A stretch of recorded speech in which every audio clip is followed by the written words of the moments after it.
বাবা বাড়িতে না থাকায় সৎ মাকে রান্নাঘরে একা পেয়ে সৎ মায়ের সাথে যেভাবে কাজ করলাম। বন্ধুরা, গল্পটি সম্পূর্ণ শুনলে আপনাদের মেশিন দিয়ে পানি চলে আসবে। আপনারা হাতের কাজ করতে বাধ্য হবেন, তাই হাতের কাজ করার আগে হাতের কাছে অবশ্যই টিস্যু রাখবেন। আজকের এই গল্পে আপনাদের স্বাগতম। আমার নাম বন্দনা এবং আমি আমার স্বামীর দ্বিতীয় স্ত্রী। গ্রীষ্মের দুপুর ছিল, সূর্য যেন আকাশ থেকে আগুন বর্ষণ করছিল আর বাড়িটি স্বাভাবিকের চেয়ে বেশি নিস্তব্ধ লাগছিল। আমি রান্নাঘরে দাঁড়িয়ে তাজা সালাদ তৈরির জন্য ফল কাটছিলাম এবং নিজের চিন্তাগুলোকে ব্যস্ত রাখার চেষ্টা করছিলাম। আমার স্বামী যেমন সবসময় কাজে ব্যস্ত থাকতেন, যা আমাদের পরিবারের চেয়ে বেশি তার সময় দাবি করত। আমি তার দীর্ঘ অনুপস্থিতি এবং এর সাথে আসা একাকিত্বের সাথে অভ্যস্ত হয়ে গিয়েছিলাম। কিন্তু আজকের দিনটা কিছুটা আলাদা লাগছিল, কারণ আদিত্য, আমার ২৪ বছরের সৎ ছেলে, হঠাৎ রান্নাঘরে চলে এলো। তার উপস্থিতি সবসময় স্বাভাবিক এবং শক্তিতে ভরপুর থাকত, যা ঘরে প্রবেশ করতেই যেন প্রাণ সঞ্চার করে দিত। বছর ধরে আমি তাকে আমাদের পরিবারের অংশ হিসেবেই মেনে নিয়েছিলাম, কিন্তু সম্প্রতি আমি তার আচরণে ছোট ছোট পরিবর্তন লক্ষ্য করছিলাম, আর সেগুলোকে উপেক্ষা করা এখন আমার পক্ষে কঠিন হয়ে উঠছিল। কিছু সাহায্য লাগবে? সে এসেই জিজ্ঞেস করল। তার কণ্ঠস্বর স্বাভাবিক ছিল, কিন্তু তাতে সামান্য অনিচ্ছা বোধ হচ্ছিল। সে আমার দিকে তাকাল, তারপর সেই ফলের দিকে যা দিয়ে আমি সালাদ কাটছিলাম। আমি তখন কোনো কথা না বলে সালাদ কাটতে থাকলাম, আর তার দৃষ্টি এক পলকের জন্য আমার উপর আটকে গেল। আমি হাসতে হাসতে তাকে একটি ছুরি দিলাম এবং বললাম, শোনো বেটা, তুমি কি সালাদ কাটতে আমাকে সাহায্য করতে পারো? সে তৎক্ষণাৎ মাথা নেড়ে সম্মতি জানিয়ে আমার পাশে এসে দাঁড়াল এবং কাটতে শুরু করল। শুরুতে তার হাত স্থির ছিল, কিন্তু সময় যেতে যেতে আমি লক্ষ্য করলাম তার মুঠোতে সামান্য কাঁপুনি ছিল। একবার আমি একটি বাটি নেওয়ার জন্য হাত বাড়ালে আমাদের হাত পরস্পর স্পর্শ করল। সে এক মুহূর্তের জন্য থেমে গেল, তারপর দ্রুত পিছিয়ে গেল। এরপর ক্ষমা চেয়ে কিছু অস্পষ্ট কথা বলল, যার উপর আমি মৃদু স্বরে বললাম, কিছু হয়নি, যেন কিছুই ঘটেনি। কিন্তু ভেতরে ভেতরে আমি তার প্রতি বাড়তে থাকা আকর্ষণের সংকেতগুলোকে উপেক্ষা করতে পারছিলাম না। কাজ করার সময় আমি তাকে বারবার আমার দিকে তাকাতে দেখলাম। তার চোখ প্রতিবার আমার দিকে তাকানোর পর দ্রুত অন্য দিকে ঘুরে যেত। এটি অত্যন্ত সূক্ষ্ম, প্রায় নেই বললেই চলে, কিন্তু তা সত্ত্বেও সেখানে একটি অনিচ্ছা, একটি টান ছিল যা আমি আগে কখনো অনুভব করিনি। ঘরটি যেন হঠাৎ ছোট হয়ে গিয়েছিল আর বাতাস ভারী হয়ে উঠছিল। মনে হচ্ছে সব প্রস্তুত হয়ে গেছে। আমি নীরবতা ভেঙে বললাম এবং সালাদটি টেবিলে রেখে দিলাম। আদিত্য মাথা নাড়ল, তার মুখমণ্ডল সামান্য লাল হয়ে উঠেছিল, যেন কোনো অদ্ভুত বিষয়ে লজ্জা পাচ্ছে বা এমন কিছু গুরুত্বপূর্ণ ভাবছে যা সে বুঝতে পারছিল না। সে কিছুক্ষণ সেখানেই দাঁড়িয়ে রইল, প্রয়োজনের চেয়ে বেশি সময়, তারপর বলল, আমাকে একটি কল করতে হবে, এ বলে ঘর থেকে বেরিয়ে গেল। আমি সেখানে দাঁড়িয়ে খালি দরজার দিকে তাকিয়ে আমাদের মধ্যে হওয়া কথোপকথনটি মনে মনে বারবার ঘুরিয়ে দেখছিলাম। তারপর আমি নিজেকে বোঝালাম যে এটি কিছুই নয়, শুধু একটি ক্ষণিকের মুহূর্ত।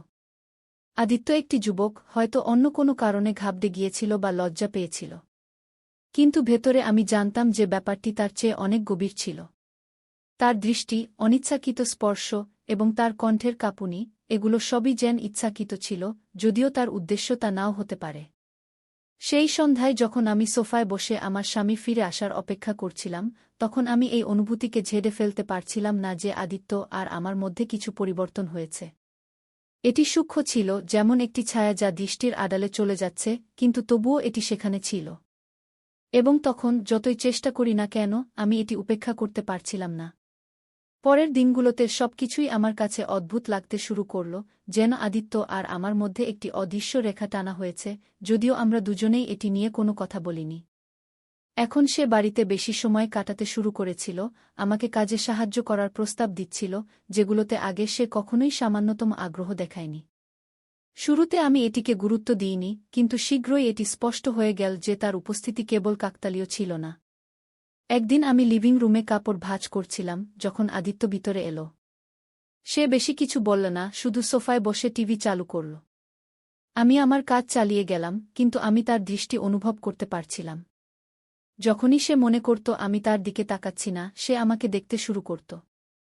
এটি আমাকে অস্বস্তিতে ফেলছিল, যদিও আমি তা প্রকাশ করতে দিইনি। মা, আপনি ব্যস্ত দেখাচ্ছেন, কিছুক্ষণ পর সে নরম স্বরে বলল। তার কণ্ঠস্বর স্বাভাবিক ছিল, কিন্তু তার মুখমণ্ডল স্বাভাবিকের চেয়ে বেশি গম্ভীর লাগছিল। আমি তার দিকে না তাকিয়ে উত্তর দিলাম, শুধু বাড়ির কাজ সামলাচ্ছি। সে চুপ হয়ে গেল, এবং তার চুপি প্রয়োজনের চেয়ে বেশি দীর্ঘ হয়ে গেল। শেষ পর্যন্ত আমি তার দিকে তাকালাম এবং আমাদের চোখে চোখ মিলে গেল। তার দৃষ্টিতে কিছু ছিল, হয়তো কৌতূহল বা আরও গভীর কিছু, যা আমাকে অস্থির করে দিয়েছিল।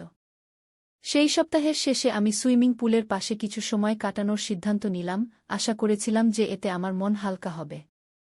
আমি কাউকে আমার সাথে আসার আশা করিনি, কিন্তু আদিত্য আমার যাওয়ার কিছুক্ষণ পরেই চলে এল। সে বলল যে তার পড়াশোনা থেকে একটু বিরতি দরকার, তারপর সে একটি চেয়ারে তার তোয়ালে রাখল এবং কোনো দ্বিধা ছাড়াই জলে ঝাঁপ দিল।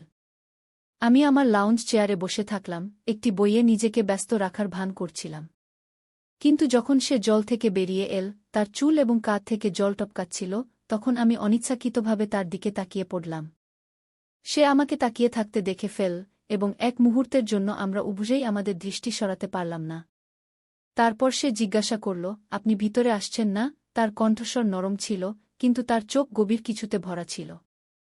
আমি মাথা নেড়ে বললাম, না, আমি আসছি না, আমি এখানেই ভালো আছি। সে পুলের কিনারায় সাঁতার কেটে এল এবং তার হাত কিনারায় রেখে দিল। তার দৃষ্টি আমার উপর এমনভাবে পড়ছিল যা আমাকে ভিতরে ভিতরে উত্তেজিত করে তুলছিল। আমি আমার ভিতরে একটি গরম অনুভূতি অনুভব করছিলাম, যা সূর্যের তাপ থেকে নয়, বরং আমাদের মধ্যে টানটান উত্তেজনা থেকে আসছিল। তখন সে নরম স্বরে বলল, মা, আপনি গত কয়েকদিন ধরে চুপচাপ আছেন। আমি আমার কাজ ঝাঁকিয়ে এবং বিষয়টি এড়ানোর চেষ্টা করে বললাম, আমি শুধু একটু ক্লান্ত, সম্ভবত। আদিত্য আর কিছু বলল না, কিন্তু সে যেভাবে আমার দিকে তাকাল, তা স্পষ্ট ছিল যে সে আমার উত্তর থেকে সন্তুষ্ট হয়নি। কিছুক্ষণ পর সে পুল থেকে বেরিয়ে এল এবং তার তোয়ালে তুলে নিয়ে তার শরীর মুছতে লাগল। যখন সে আমার পাশ দিয়ে যাচ্ছিল, তার শরীর থেকে পড়া জল ফুটে উঠছিল গরম মেঝেতে, যা আমার হৃদস্পন্দন বাড়িয়ে দিল। তার চলে যাওয়ার পরের নীরব মুহূর্তগুলোতে আমি সেখানে বসে থাকলাম, সবকিছু আমার মাথায় ঘুরছিল। তখন আমি এই সত্য অস্বীকার করতে পারছিলাম না যে কিছু ঘটছে, এমন কিছু যা মোকাবেলা করার জন্য আমি প্রস্তুত ছিলাম না। সে যেভাবে আমাকে দেখত, যেভাবে আমার কাছে এসে দাঁড়াত, এটা এখন আর তার মাসুম ভাব ছিল না। এখন আমার মনে হচ্ছিল যে সে ইচ্ছাকৃতভাবে এটি করছে, এবং এর যে প্রভাব আমার উপর পড়ছিল তা উপেক্ষা করা অসম্ভব ছিল। এখন রাত অনেক হয়ে গিয়েছিল এবং বাড়িটি শান্ত ছিল। আমি আমার মন শান্ত করার জন্য রান্নাঘরে জল নিতে গিয়েছিলাম। তখন আমার শ্বাস ভারী লাগছিল, শুধু গরমের কারণে নয়, বরং সেই টানটান উত্তেজনার কারণে যা গত কয়েক সপ্তাহ ধরে বাড়ছিল। আমি রান্নাঘরে আদিত্যকে দেখার আশা করিনি, কিন্তু তবুও সে সেখানে ছিল, শার্ট ছাড়া, ফ্রিজের দিকে ঝুঁকে কিছু খুঁজছিল। আমি তাকে স্বাভাবিক দেখানোর চেষ্টা করছিলাম, যদিও আমার কণ্ঠস্বর আমার ভিতরের অস্থিরতা প্রকাশ করছিল। আমি জিজ্ঞাসা করলাম, বেটা, তুমি এত রাতে জেগে আছো? ঘুম আসছে না? সে আমার দিকে না তাকিয়ে উত্তর দিল। তারপর সে ফ্রিজ বন্ধ করে আমার দিকে ঘুরল।